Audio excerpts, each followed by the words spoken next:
make sure that it's like really, really close to my head and snug. It's fine. I mean, I used to joke that I felt like Amelia Earhart. It's like a little bit snug and cold, and now I've done something crazy with my hair. Yeah, I'm really thrilled that the FDA has approved this DigniCap. It now will provide more wide access.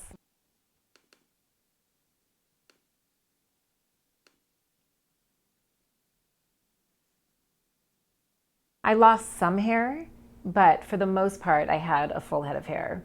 And so I would look at myself and I would see me. I wouldn't see a sick version of myself.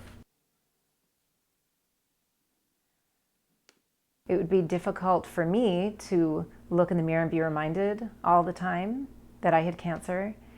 And so it was very therapeutic for me to be able to preserve my hair. Also came into the story about it, so there are tons of professional photos. It absolutely informed how people out in the world interacted with me. I was not seen as someone who is sick. And when I looked in the mirror, I didn't see myself as someone who is sick, but instead someone who was healing. I actually was on Ellen 3 weeks after I finished chemo. So that was. They didn't treat me as though I was worthy of their pity, which I did not want. I didn't see myself as a victim at all. And it allowed us to just interact as two people instead of someone who feels sorry for someone else who has cancer.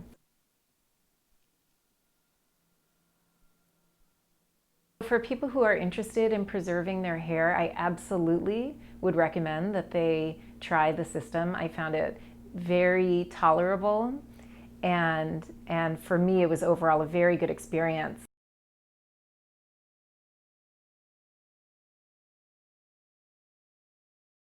Once my chemotherapy was done, then I was done, and I didn't have to cope at that point with growing my hair back.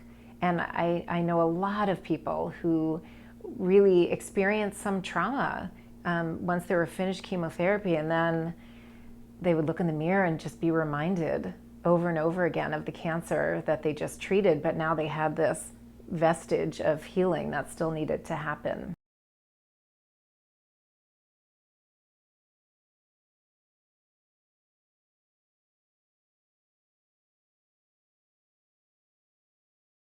One often feels out of control, and it's just one more thing that you don't have control over, your hair falling out. And now we actually we can take control over hair loss.